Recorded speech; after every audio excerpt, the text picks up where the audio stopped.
Ayan. Live na rin tayo sa FB mga boss. So paki-share, paki-tap, todo tap tayo, todo share tayo. Yan. Live na tayo. Magandang gabi. Pwede bang pakisulat, pwede bang paki-comment, paki-type kung saan kayo galing mga boss? Saan kayo galing? Anong lugar pinanggalingan nyo? Pakilagay para ma-shoutout natin. Hello sa mga taga Cavite, Laguna, Batangas. Magandang gabi sa inyo mga boss. Hello sa mga taga Silang, Boracay. Yan. Hello sa mga taga Marikina. Hello sa mga taga NCR. Magandang gabi sa inyo mga boss. Magandang gabi sa inyong lahat. Sige. Yan. Magandang gabi sa inyo mga boss. Paki-share, paki-tap. Okay. Davao, Bicol. Teka lang yung mga request nyo mga boss. Okay. Siyempre kailangan kalmahan nyo lang. Kailangan nyo malaman bakit ngayon lang ako uli lumitaw di ba? Bakit ngayon lang ako uli nagpakita sa inyo Alam ko naman na-miss nyo ako, na-miss ko rin naman kayo. Pero kailangan nyo malaman, siyempre. Bakit ganito ang nangyayari sa atin? Ano? Medyo mainit, no? Ayan. Welcome back. Salamat. Di tayo tatahimik, siyempre. Yan. Sige mga boss, paki-share tong live stream natin. Sige. Magandang gabi po sa inyo lahat. More than mga 2 weeks, no? 2 weeks mula nung huli ako nag-post. Kung matatandaan nyo. Tama ba mga boss? 2 weeks mula nung huli akong nag-post ng content. Tas after nun, medyo may hupa. May mga nagtatanong, puta, buhay pa ba to si Eli? Ano nangyari kay Eli? Marami ring nag-chat-chat, marami ring nagtatanong kung kumusta ako, concerned, kumusta ako, buhay pa ba ako, ano nangyayari. Kasi nga walang post walang live, walang anything. So gusto ko ipaalam sa inyo, ano yung mga recent na nangyari for the past 2 weeks, ano? So una mga boss, di ba kung natatandaan nyo meron akong kaso, yung cyber libel. Natandaan nyo may mga sinampa na kaso laban sa akin yung mga politiko. Una dyan, yung sa Manila City. Tapos, meron pang mga sumunod na cyber libel case sa akin. O ngayon mga boss, doon sa unang cyber libel na sinampa laban sa akin, indicted ako. Indicted ako mga boss. Biruin nyo yun na indict ako. Ano ibig sabihin ng indictment? Ano ibig sabihin ng indicted? Yung prosecutor's office nakakita ng probable cause doon sa kasong sinampa laban sa akin. Okay? So, ang kahulugan nun, mula sa prosecutor's office, itataas na sa korte yung kaso ko. Nasusundan yung mga boss. So, yung prosecutor's office, itinaas na yung kaso sa korte. Ayan. So, ngayon, nandoon na yung kaso. Okay? Kaya ako tahimik, hindi naman tahimik, hindi naman nawala, ano? Kinailangan lang na gamitin yung ilang linggo, ilang mga araw para makipag-usap sa mga lawyer, saka sa mga kaibigan at mga supporter para maihanda, no? Para maghanda doon sa mga kasong inaharap at pwede pang harapin na kaso. Right. Ngayon sa mga nagtatanong, sino ba yung nagkaso doon sa ano? Sino ba yung nagkaso doon sa akin sa Manila City Hall? Okay? Yung nagkaso sa akin mga boss, si Dr. Martin Pangan. Okay? Si Dr. Martin Pangan ang nagkaso sa akin. Sino ba si Dr. Martin Pangan? Siya ang City Health Officer ng Manila City. Okay? Bakit niya ako sinampahan ng kaso? Bakit ako sinampahan ng kaso ni Dr. Martin Pangan? Kasi gumawa daw ako ng libelous remarks laban sa kanya nung binanatan natin yung Manila Health Permit na inaayawan ng mga manggagawa. So sabi niya, siniraan ko daw kanyang pagkatao, kanyang puri. Libelous remarks. Okay? So, nung nag-preliminary investigation sa prosecutor's office, so dalawang hearing yun, no? Submit tayo ng position paper natin, submit tayo ng counter affidavit, etc., etc. So after a while, no, naglabas ng resolution indicting me doon sa cyber libel case na yun. Ngayon mga boss, okay, magpapiyansa tayo. Okay? Kailangan nating magpiyansa to ensure may temporary freedom. Right? Kasi nga indicted na ako eh. So magpapiyansa tayo, kasama siyempre mga lawyer, kasama yung mga supporter, mga naniniwala sa platform natin, to ensure may temporary freedom. Hindi lang ito pagsisigurado ng temporary freedom. Ito ay pagkilala doon sa legal na proseso na meron tayo. Okay? So magpapiyansa tayo para pumaloob doon sa mga legal na proseso dahil ongoing, magpapatuloy yung mga hearing at masigurado yung temporary freedom ko. Hindi dapat tumakita mga boss na pagsuko. Okay? Gusto kong idiin yan sa inyo mga boss. No? Tinitindigan natin na we are exercising our constitutionally protected. Nakasulat, no? We are exercising. Ginagamit natin yung constitutionally protected. Dumalog. Yan. Constitutionally protected freedom of expression and freedom of speech. Alam nyo boss, alam nyo mga boss, may nilabas yung may nilabas yung Supreme Court recently. Nire-remind yung mga public officials na huwag kayong balat sibuyas. Huwag kayong iyakin. Ba? Limbawa, itong sinampa na kaso sa akin, mga cyber libel, ba? Sunod-sunod yan ang mga cyber libel. Ano ba naman kayo mga politiko kayo? Bakit kayo balat sibuyas? Bakit kapag nagsasalita sa inyo, yung mamamayan, nagkokomento sa trabaho ng opisina nyo, nagbibigay, nagpapahayag ng kanilang damdamin sa kung paano kayo nagtatrabaho dyan sa mga opisina nyo, pinagkakasuhan nyo. Bakit sa halip na makinig kayo, sa halip na pakinggan nyo, yung nirereklamo ng mamamayan, ng mga manggagawa, ng mga constituents nyo, tulungan nyo sila, iayos nyo yung trabaho nyo, bakit pa kayo magsasampa ng kaso? Diba? Lagi kong sinasabi mga boss, cyber libel is a tool, is a weapon, ba? Para patahimikin at i-intimidate ang mga kritiko ng mga public officials. Kaya sabi ko doon, may latest post ako mga boss, no? Kung ang habol nyo ay intimidate, takutin at patahimikin ako, pues sorry na lang po kayo, ano? Mali po yung mali po yung tinarget nyo. Bakit? Kasi titindig ako. Di ako tatahimik. Di ako titigil na magsalita. Diba? Mas mag-iingay pa ako. Diba? Kasi ito ay karapatan nating mamamayan na magsalita at magpahayag ng ating damdamin. Lalong-lalo na sa mga public officials. Again, public office is a public trust. Kaya yan mga boss, indicted ako dyan sa cyber libel na yan. So I am informing everyone, di ba? Mga nagtatanong kumusta na si Eli, kumusta na, ano na nangyayari. Ayan po, may malaking laban tayo legally.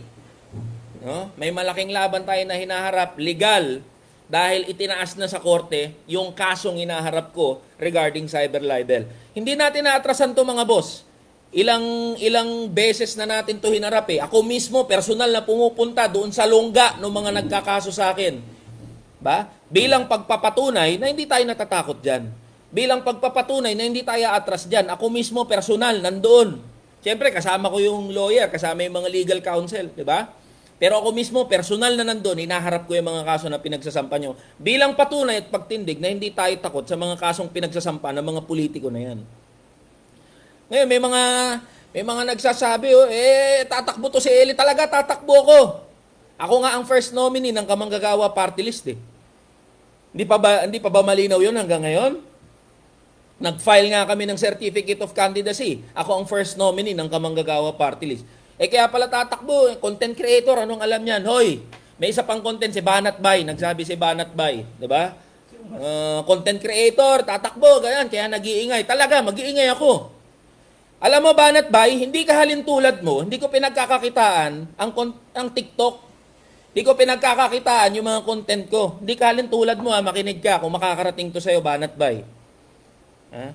Di ko pinagkakakitaan itong mga content ko dito. At bago pa ako mag-TikTok, hoy, ikaw, makinig ka. Unionista ako, Vice President ako ng National Federation of Labor. Nasa lapag kami.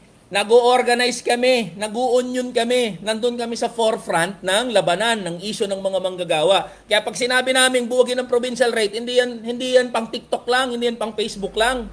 Pag sinabi namin ibaba ang presyo ng mga bilihin, hindi pang TikTok, hindi lang pang Facebook yan, hindi lang pang social media yan. Buhay namin yan. Alam namin yan, matagal namin pinaglalaban yan eh. Nagsampa nga kami ng kaso sa Korte Suprema, hindi kami pinakinggan.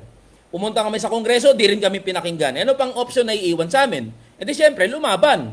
Diba? Kaya ako mismo, lalaban sa Kongreso. Papasok ako sa Kongreso para ilaban yung provincial rate na yan. Diba? Yan ang kaibahan natin. Kaya yung mga content creator dyan, mga sinasabi nyo, vlogger, content creator, etc. Hoy, excuse me. Bago pa ako nag-TikTok, nasa lansangan, nasa iba't ibang lugar ako kasama mga manggagawa. Wag mo ako igaya sa'yo, Banat Bay. Di ko pinagkakakitaan tong TikTok, di ko pinagkakakitaan tong mga social media. Gaya ng ginagawa mo. Kilala ka naman na ganyan eh. Di ba? Oh. Ano ngayon? Oh, di ba? Tapos, nakita ko rin yung mga video, di ba? May bumabanat doon sa may bumabanat doon sa provincial rate. Diba? Sabi, pag nawala ang provincial rate, inflation, etc. Napakamali naman kasi ng napakamali naman kasi ng assumption nyo eh. Ipinagpapalagay nyo na yung pagtaas ng presyo ng mga bilihin, dependent o nakatuntong saan? Sa sahod ng mga manggagawa. Kung di ba naman kayo mga gunggong, kung di kayo mag-research, di ba? May Google na ginawa, libre, mag-research kayo. Hindi sahod ng mga manggagawa ang determinant ng pagtaas ng presyo ng mga bilihin. Ano ang determinant? Primary determinant, consideration sa pagtaas ng presyo ng mga bilihin. Hindi sahod ng mga manggagawa.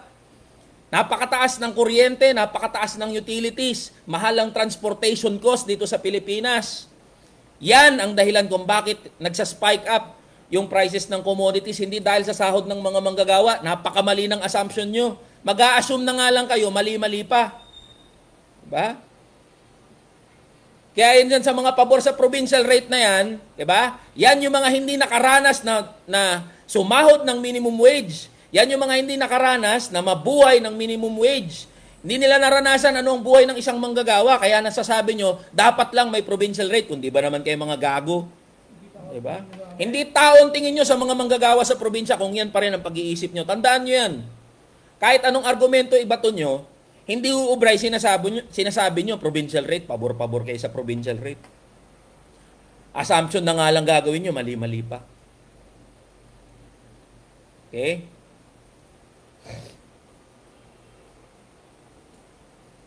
Okay.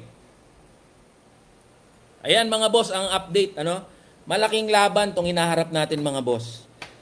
Again, magpapiansa tayo to ensure our temporary freedom.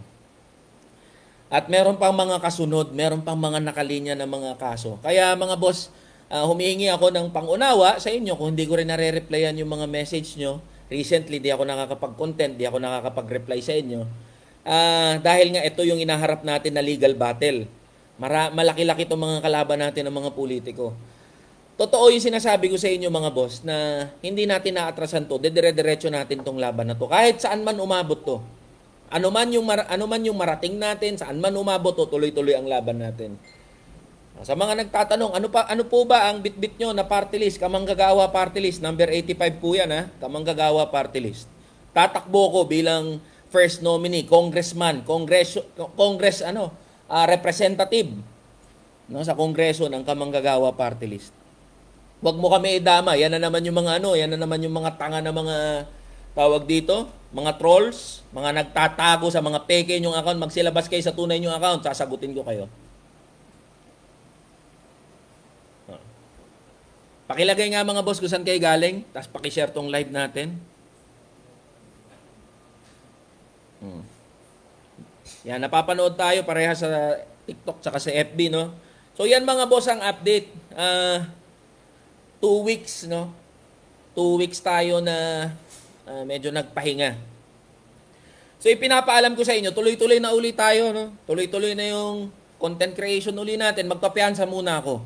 Kailangan yung malaman yan, Responsibilidad ko yan sa inyo mga boss at responsibilidad ko yan sa mga follower, sa mga nakasubaybay sa atin. bilang pagkilala sa mga legal na proseso ng bansa natin at syempre to ensure may temporary freedom. Hindi nagbabago yung sinasabi natin, no, cyber libel is a weapon para patahimikin ng mga kritiko. Kaya pinupush din natin ang mga decriminalized na yan. Ba? Mga politiko kasi natin, mga balat sibuyas eh. Bakit kapag pagdating sa pangungurakot, pagdating sa paggawa ng katarantaduhan, ang kakapal ng mga balat nyo? Bakit kapag gagawa kayo ng kagaguhan sa mga opisina nyo, ang kakapal ng mga balat nyo? Pag nagnanakaw kayo, ang kakapal ng mga balat nyo. Diba? Pero kapag nagsalita laban sa inyo, umiiyak kayo. Mga balat sibuyas kayo. Ganyan na ba inabot natin dito sa bansang to? Diba? Pag criticize ka, iiyak ka, magsasampa ka ng kaso laban dun sa constituent mo. Ganun na ba kayo? Ganun na ba kabalat sibuyas? Ganun na ba kaninipis yung mga ego nyo? Sa halip na gawin nyo yung trabaho nyo, magsasampa kayo ng kaso. Pwes, hindi ako atras dyan. Hindi ko kayo atrasan, mga ulol.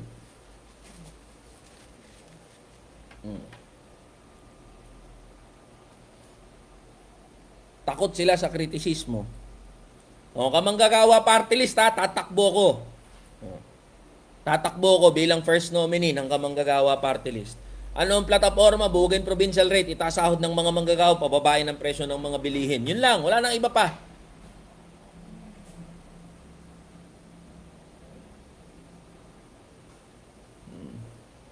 Yun, paki-share, let everybody know that I am here, I am back. Walang atrasan, walang pagtahimik. Diba? Unang kaso pa lang to eh. Tayin nyo.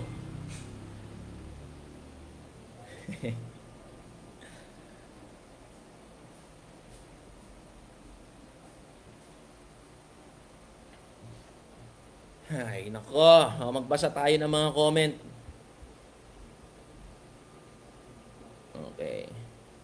Ako Bicol party list. O tanga, may nangangampanya ako Bicol. Kundi ka ba naman din isang supporter ng kilala mo ba kung sino ang nominee?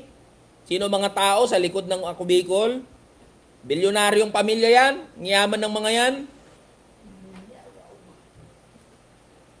Gila, mangampanya ka lang, pwede naman yan. Kung may maniniwala sa'yo. Di ba?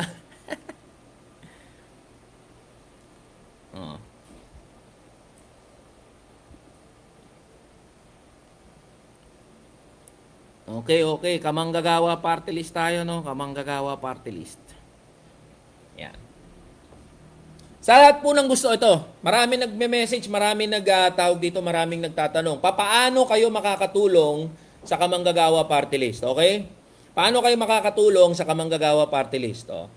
Sa lahat ng gustong mag-volunteer, sa lahat ng gustong tumulong, sa lahat ng gustong sumama sa team ng kamanggagawa, i-search nyo yung kamanggagawa party list sa FB. I-search nyo yung kamanggagawa party list sa FB. Mag-message kayo doon. Meron na ring mga link doon. How to be a volunteer. Mag-fill up kayo ng form para magsama-sama na tayo. Okay? Para magkulo-kulumpon na tayo, magsama-sama. Nasaan yung mga taga Cavite, Laguna, Batangas, nasaan yung mga taga NCR, nasaan yung mga taga Iloilo, Cebu, Eastern Visayas, nasaan yung mga taga Davao, Jensan, at iba pang mga lugar. Mag-fill up kayo ng form.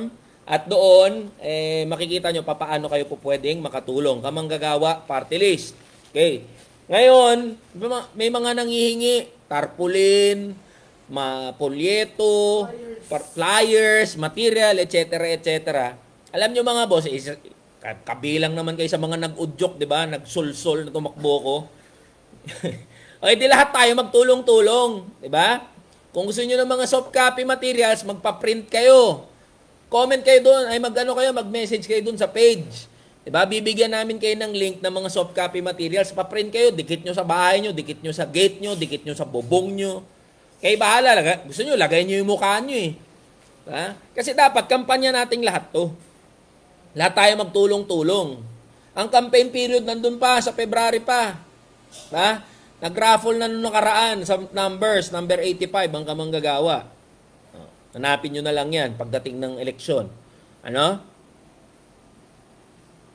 Isa na namang may planong magnakaw sa kaban ng bayan. O di boto mo yung mga magnanakaw na. Tanga ka pala eh. Diba? Boto mo na. Doon kayo masaya, di ba? Sinong gusto nyo iboto? Yung mga artista?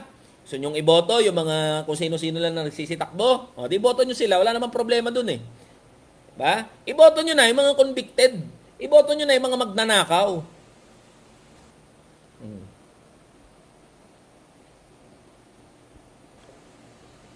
85 sa balota. Kamanggagawa party list.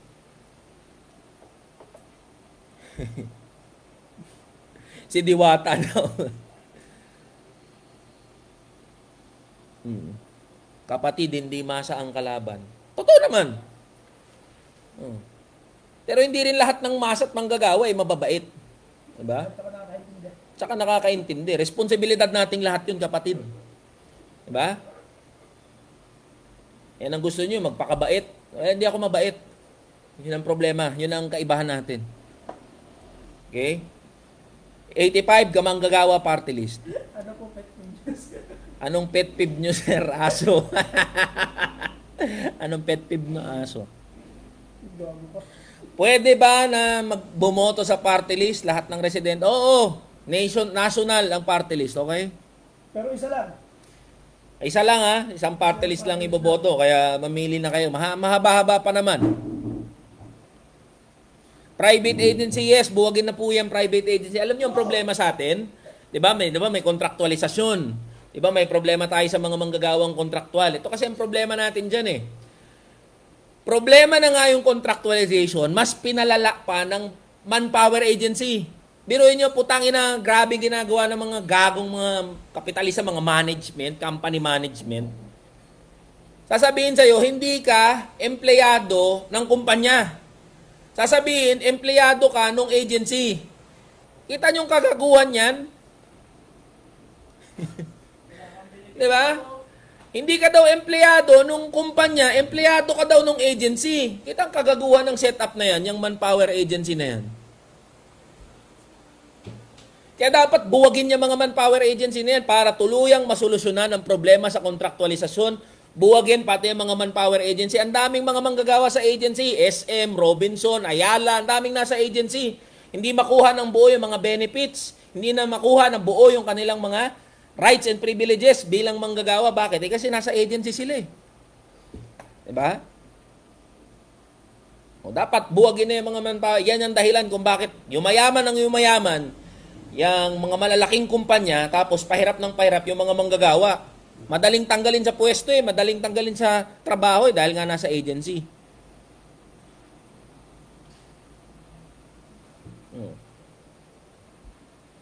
Isa pa sa problema natin, 'di ba? Yang gobyerno mismo, napakaraming contractual na mga manggagawa.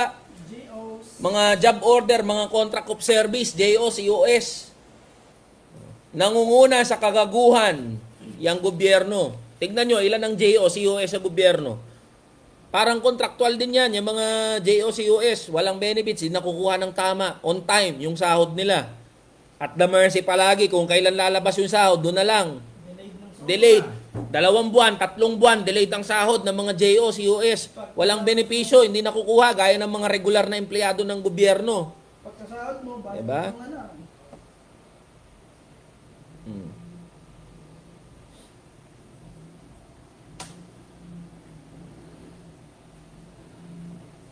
Anong masasabi mo kay Diwata? Alam nyo, si Diwata, vendor naman talaga eh. Diba? Ang problema, hindi naman siya yung representante ng vendor party list. Tignan nyo, sino yung nominee? Fourth nominee nga siya. Fourth nominee si Diwata. Bakit siya fourth? Diba? Tignan nyo yung nominee ng vendor party list. Yung number 1, 2, 3. Sino yung mga yan? Mga vendor ba talaga? O baka mga kontraktor? Tanungin natin yan. Diba? Parang ginamit ng tuloy. Nagagamit si Diwata eh. Ginagamit si Diwata. O di yan ngayon.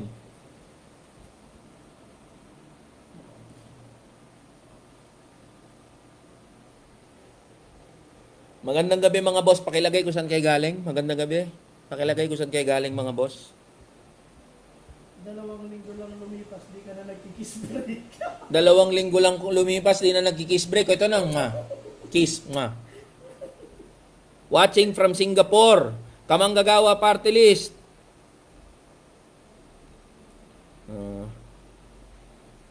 Kamanggagawa Party List. Sa lahat ng gusto mag-volunteer, mag-PM po kayo doon sa page. Saan ka panig? BBM o Duterte? Yan na naman kayo sa ano nyo, yan na naman kayo sa panig-panig na yan eh. Tanungin nyo sarili nyo. Tanungin nyo sarili nyo ha. Meron bang nagsalita laban sa provincial rate? Categorically sinabi, provincial rate, bubuwagin yung provincial rate. Pag si Satanas, kahit nga si Satanas, pag sinabi niya, Eli, ako, bubuwagin ko yung provincial rate. Publicly, announce niya, paglalaban niya, campaign promise niya, bubuwagin yung provincial rate. Pag si Satanas yan, doon ako kay Satanas. Ganun naman kasimple yun.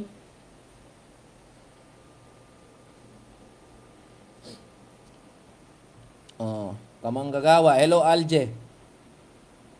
Bakit hindi na isa sa batas ang anti-political dynasty?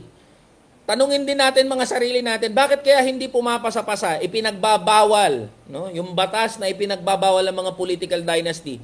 Tignan nyo kasi sino mga nakaupo. Diba? Tignan nyo sino mga nakaupo, di mga galing din sa political dynasty, mula sa lolo, anak, asawa, panganay na anak, bunsong anak, gitnang anak, tito, tita, manugang, putang ina, family incorporated. Ako personally, pag tinanong nyo tanungin nyo kung ano ang tindig ko dyan, fundamentally, halimbawa, kung may mga pamilya naman na talagang pro-manggagawa, naglilingkod ng maayos, tawag dito, nagbibigay ng tamang serbisyo sa mamamayan, sa mga ordinaryong Pilipino, sa mga manggagawa, at kung siya ay binoboto ng mga kapwa natin, ng mamamayan, di okay lang, walang problema. Pero ang problema natin sa Pilipinas, di ba?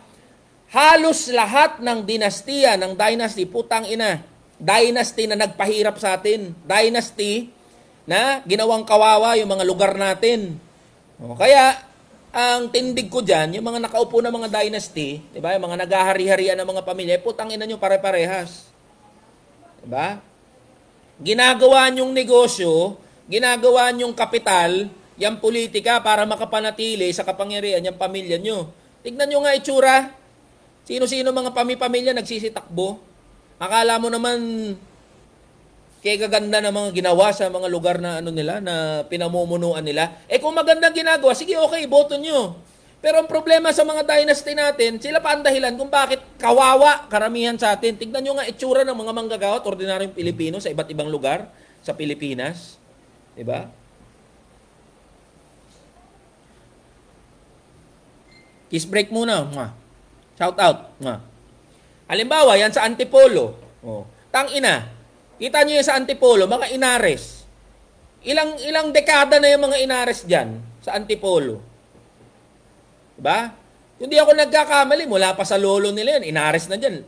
Kahit saan ka mapunta, may letter Y Diba? Ano nangyari dyan sa Rizal? Sa Antipolo? Ano nangyari dyan? Kayo mga taga Rizal, kayo mga taga Antipolo. Diba? Puro letter Y, Inares. Nung bumaha sa Antipolo, putang ina, bundok bumaha. Diba? Dapat nabugnanan nun Antipolo, bundok na yun, bumaha Nung tinanong, ano nangyari sa inyo dyan sa Antipolo, sa Rizal? Bakit bumaha? Bakit grabe ang epekto ng baha dyan? Hindi po namin alam. Kita niyong kagaguhan? Di daw alam? Hindi alam? Mayor ka, di mo alam? Governor, pamilya mo, di nyo alam? Bakit pa kayo nandyan sa pwesto? Ba't pa kayo nasa pwesto? Di nyo pala alam nangyayari sa ano nyo, sa sinasakupan nyo ilang dekada na yung pamilya na yan. Hindi lang sa Antipolo yan, hindi lang sa Rizal yan. Punta ka ng Cavite. Rebilla. Yung tatay, senador. Yung asawa, congresswoman. Yung anak, congressman. Yung isa pang kamag-anak, mayor. Meron pang SB. Gunayang Bayan member, Kita nyo? Saan pa ba? Batangas. Sino ba sa Batangas? Bilma Recto.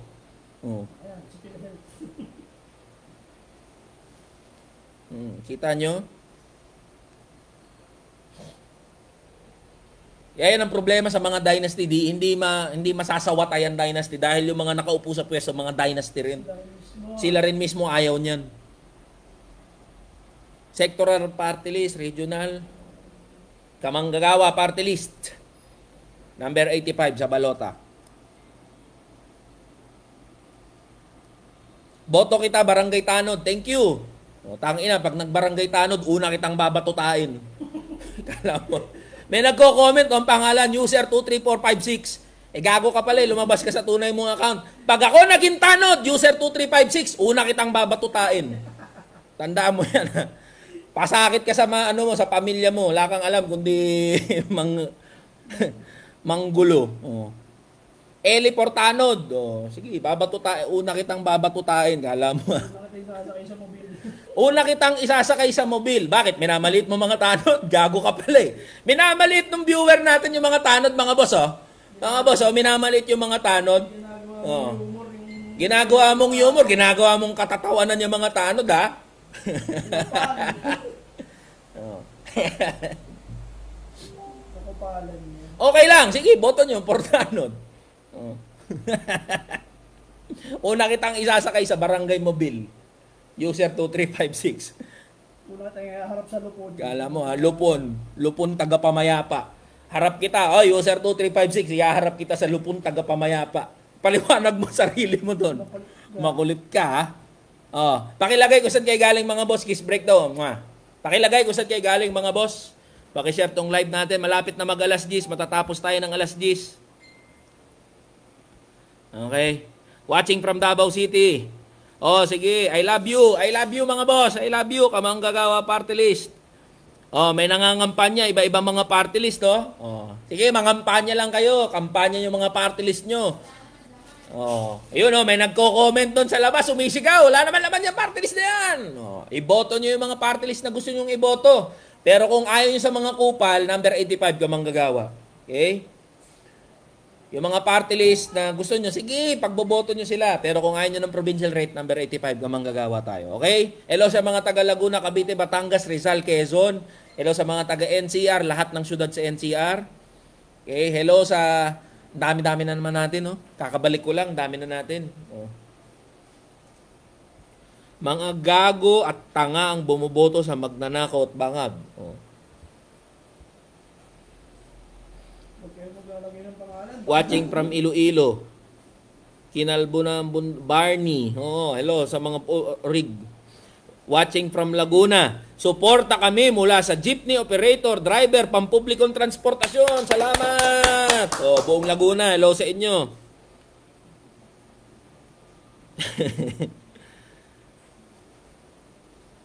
Full support kaming mga construction worker. Sabi ni Abdel Rahman Mabutas. Oy, mabuhay kayo. Mabuhay kayo mga construction worker.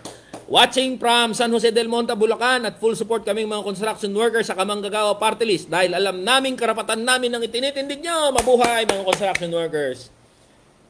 Yung construction worker solidarity, CWS Party List, hindi naman mga construction worker nandun eh. Banat ka na naman. Banat na naman tayo eh. Tapos sa cyber libel nyo na naman ako. Wala pa bang susunod na episode ng podcast? Wala pa bang susunod na episode ng podcast? Eh, alam nyo nga dahil nagka-problema, mag-shooting pa lang, okay? O, yung mga nanonood sa podcast ng Politikang Ina Mo, paki-check nyo po yan sa YouTube, sa YT, okay? Politikang Ina Mo podcast. Magre-release kami ng bagong episode. Shout out from Tondo, Manila. Mabuhay kayo mga taga-Tondo. Kumusta na kaya yung PhilHealth? Eh, ganun pa rin. Yun pa rin ang problema dyan sa PhilHealth na yan. Oh, sa mga taga Manila City oh, yung mga kakapanood lang ngayon. Sa mga taga Manila City, sino ba yung nagkaso sa akin? Si Dr. Martin Pangan, Dr. Pox Pangan. Kilala dyan sa Manila City. City Health Officer nyo yan. Oh, hindi ako takot sa'yo. Tandaan mo yan. Balat sibuyas ka. Magpapiansa ako, antayin mo.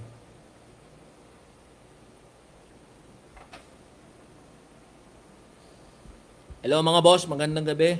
Idol, expose mo yung vendor party list. Oo, tignan nyo yung nominee ng vendor party list. Hindi vendor yung number 1 doon. Aralin nyo mga boss. Aralin nyo. Eh, bakit ba kasi kayo inaasa nyo lahat sa akin? May Google, may Facebook. Kapag hindi naman tunay na nasa sektor, alam na yun. Hello po from Rome, Italy. Oh, dami oh. Yan, dami natin. O sige na mga boss, pakitadtad ng top, pakitadtad ng share. Kamamagagawa party list number 85. Yan, salamat.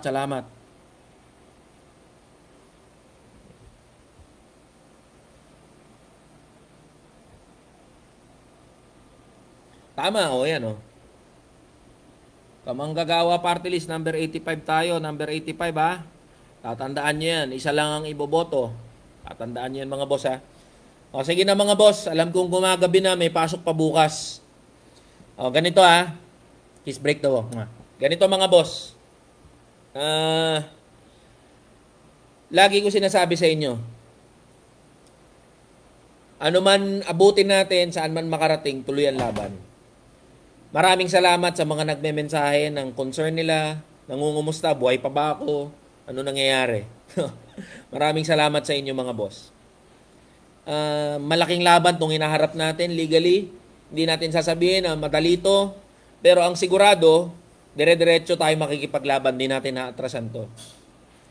Na-indict man ako dito sa unang kaso na cyber libel na sinampa laban sa akin, lalabanan natin to. Kasama yung mga lawyer, kaibigan nating lawyer, kasama yung mga kaibigan ng mga supporter natin.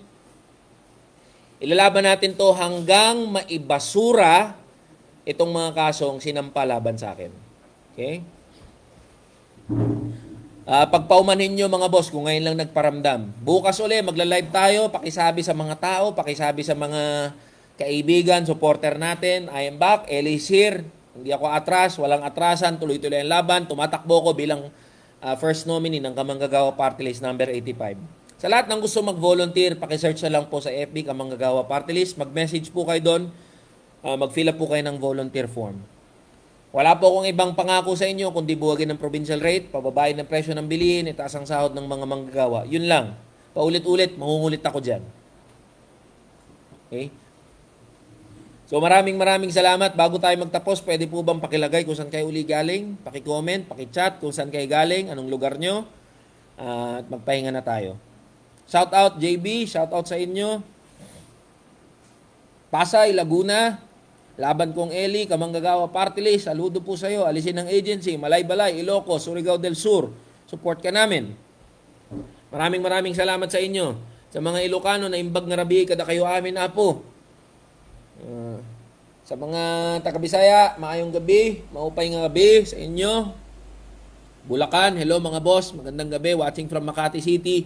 Sa mga taga Hong Kong, Taiwan, sa mga taga Italy, hello, magandang gabi sa inyo. Sa mga OFW natin, sa UAE, Qatar, Kuwait, mabuhay kayo mga boss. Okay, Malolos, Bulacan, Calamba, Zamboanga, magandang gabi sa inyo, maraming salamat mga boss.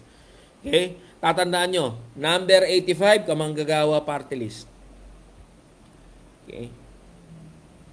Maraming salamat. Magandang gabi sa inyo mga boss. Kamanggagawa Party List tayo, okay? Mabuhay. Love you mga boss. Bukas ulit.